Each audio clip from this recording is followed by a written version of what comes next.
Halo Smart Investor, selamat datang di channel Belajar Saham. Kali ini kita akan membahas bulan terbaik untuk investasi saham.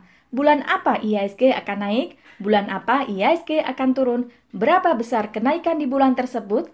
Apakah benar bulan Desember IHSG selalu naik? Kapan bulan terbaik investasi saham?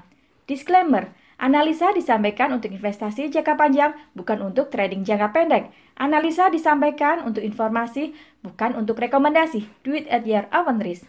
Ada 3 fenomena bulan yang cukup populer dan mungkin Anda dengar dalam bursa saham, yaitu pertama, fenomena window dressing bulan Desember. Kedua, fenomena January effect. Ketiga, fenomena sell in May. Fenomena window dressing di bulan Desember adalah kepercayaan bahwa ada kenaikan yang terjadi di bulan Desember karena perusahaan berusaha untuk menarik hati investor dengan cara mempercantik laporan keuangan atau kinerja bisnis yang dimilikinya. Window dressing secara sederhana mengacu pada upaya membuat laporan keuangan perusahaan terlihat lebih baik. Fenomena January effect adalah kepercayaan di mana harga saham cenderung naik di bulan Januari. Salah satu teorinya adalah karena investor retail menerima bonus di akhir tahun untuk dibelikan saham di bulan Januari. Ada juga yang menyebut karena retail melepas saham untuk menghindari pajak di akhir tahun dan membeli saham lagi setelah tahun baru. Fenomena sell in May and go away adalah kepercayaan investor bahwa untuk mendapat keuntungan maksimal, maka perlu menjual saham di bulan Mei dan berinvestasi lagi di bulan November. Apakah fenomena ini adalah fakta atau hanya sekedar mitos? Mari kita lihat berdasarkan data sebenarnya dari IHSG selama 30 tahun terakhir, mulai dari tahun 1990 sampai September 2020. Sekarang, kita akan lakukan analisa data dengan 3 langkah mudah, yaitu pertama, mari kita kumpulkan data historical IHSG selama 30 tahun terakhir, mulai 1990 sampai 2020. Kedua, kita analisa datanya di bulan tertentu untuk mengetahui berapa return IHSG di bulan tersebut. Ketiga, kita hitung dengan parameter statistik utama yaitu probabilitas, mean, median, nilai minimum, dan maksimum. Berikut adalah return IHSG setiap bulan berdasarkan data historical IHSG yang kita kumpulkan selama 30 tahun terakhir. Kita bisa melihat berapa kenaikan IHSG di bulan tertentu. Data ini kita bisa olah untuk memvalidasi fenomena bulan dan mendapat kesimpulan. Untuk memanfaatkan data IHSG ini, kita juga perlu paham tentang konsep beta saham sebagai berikut. Beta saham adalah gradien dari persamaan antara return saham dengan return market. Jika nilai beta saham mendekati angka 1, artinya return yang dihasilkan oleh saham tersebut semakin mendekati dari return yang dihasilkan oleh IHSG. Nilai beta saham ini banyak digunakan oleh investor untuk menentukan return yang diinginkan dari sebuah aset berdasarkan konsep CAPM yaitu Capital Asset Pricing Model. Berikut adalah nilai beta dari saham-saham blue chip. Bank BCA mempunyai beta 0,95, Bank BRI mempunyai beta 1,3, Bank Mandiri mempunyai beta 1,4. Jika kita perhatikan saham BCA memiliki nilai beta mendekati 1, artinya pergerakan dari saham BBCA akan sejalan dengan pergerakan dari IHSG. IHSG naik, BCA ikut naik. IHSG turun, BCA turun. Hal ini tidak mengherankan mengingat BCA memiliki kapitalisasi pasar terbesar di Indonesia. Jika portfolio Anda memiliki rata-rata nilai beta saham mendekati 1, maka pergerakan dari porto Anda akan sejalan dengan pergerakan IHSG. Demikian pula sebaliknya. Anda bisa mengetahui angka beta saham dengan melihatnya dari website Pfindo. Apakah Anda pernah menghitung beta saham portfolio Anda? Sekarang, mari kita lihat pergerakan IHSG selama 30 tahun terakhir. Kita mulai dengan bulan Januari. Return IHSG di bulan Januari memiliki variasi cukup besar dengan penurunan terbesar pernah mencapai minus 8,6% dan kenaikan tertinggi pernah mencapai 21% dengan rata-rata return di atas 0. Mari kita lihat probabilitas terjadinya kenaikan IHSG di bulan Januari. Probabilitas adalah seberapa besar kemungkinan atau peluang munculnya sebuah kejadian. Semakin besar probabilitas, maka semakin besar kemungkinannya.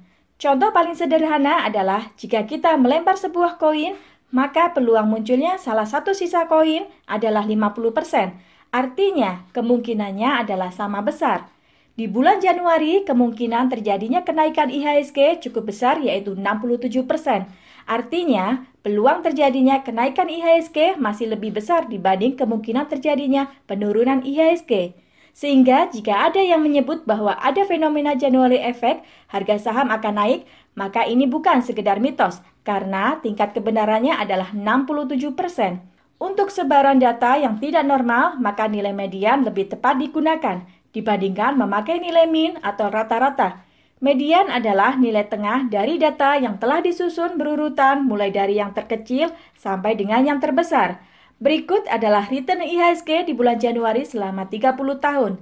Jika sebaran datanya normal, maka akan terlihat bentuk sebuah lonceng sempurna. Jika diperhatikan di bulan Januari, sebaran datanya cenderung tidak normal, sehingga di sini kurang tepat untuk menggunakan nilai mean rata-rata, tapi lebih tepat menggunakan nilai median.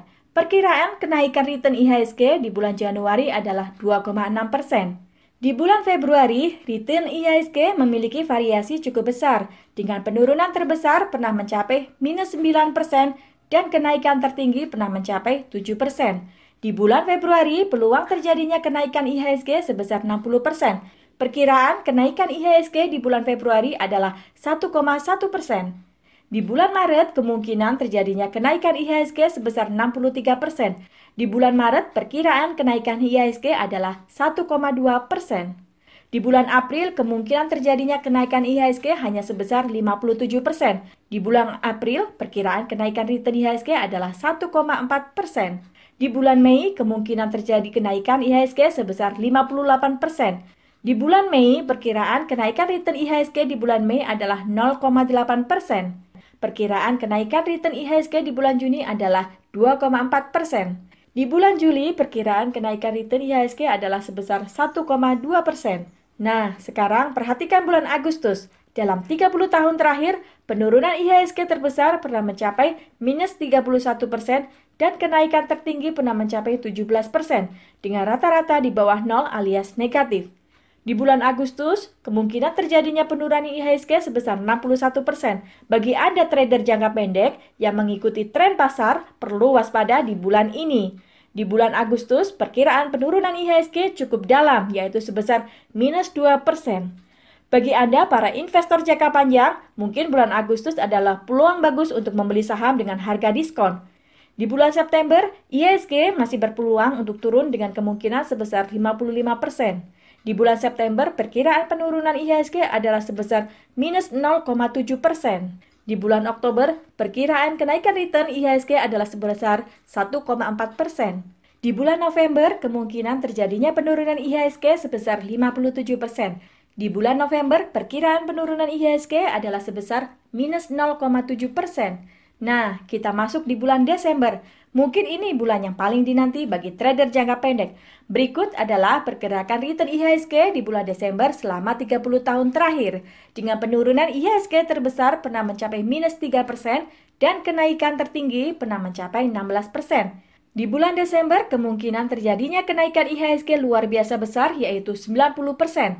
Patut Anda cermati, peluang yang menarik bagi trader jangka pendek yang mengikuti fase uptrend. Di bulan Desember, perkiraan kenaikan return IHSG adalah sebesar 3,2%. Hal ini disebabkan perusahaan melakukan window dressing di bulan Desember, sehingga umumnya harga saham akan naik dengan tingkat keyakinan 90%. Berikut gambaran kinerja IHSG setiap bulannya berdasarkan data selama 30 tahun terakhir. Ada 2 bulan IHSG memiliki peluang naik cukup besar yaitu bulan Desember dan Januari. Fenomena window dressing dan January Effect bukan hanya mitos karena memiliki tingkat kebenaran 67%. IHSG cenderung dalam fase uptrend. Ada 2 bulan IHSG memiliki peluang turun cukup besar yaitu bulan Agustus dan September dengan tingkat kebenaran mencapai 55%. IHSG cenderung dalam fase downtrend. Seorang trader akan suka berinvestasi ketika market lagi fase uptrend, sehingga dia bisa taking profit dalam jangka waktu relatif singkat. Berbeda dengan investor saham jangka panjang, mereka lebih suka berinvestasi ketika market sedang downtrend, karena mereka bisa membeli saham dengan harga diskon. Kesimpulan, bulan Desember dan bulan Januari mungkin bulan favorit untuk trader jangka pendek karena memiliki perkiraan kenaikan 2,6 sampai 3,2% dengan tingkat peluang 67%. Masa bagus fase uptrend untuk taking profit jangka pendek. Memasuki bulan Agustus dan September, mungkin bulan terbaik untuk investor jangka panjang berinvestasi karena memiliki perkiraan penurunan sebesar minus 1 hingga 2% dengan kemungkinan 55%. IHSG jatuh paling dalam sehingga bisa membeli saham dengan harga diskon. Tapi sebagai seorang investor saham, peluang mendapatkan saham bagus bisa muncul di bulan apa saja. Semua harus berdasarkan hasil analisa. Bagi para trader, bisa mulai mengurangi intensitas trading di bulan Agustus dan September karena kemungkinan terjadi fase downtrend. Data di masa lalu tidak menjamin kejadian di masa depan. Tidak ada probabilitas di angka 100%. Semua hal bisa terjadi. Data ini tidak untuk memprediksi masa depan. Jangan menggunakan data ini untuk bermain judi, tapi data ini dapat digunakan untuk kehati-hatian dalam berinvestasi. Gunakan data dengan bijak. Jika Anda merasa video ini bermanfaat, bantu dukung channel ini dengan like, share, dan klik tombol subscribe. Terima kasih sudah setia menonton.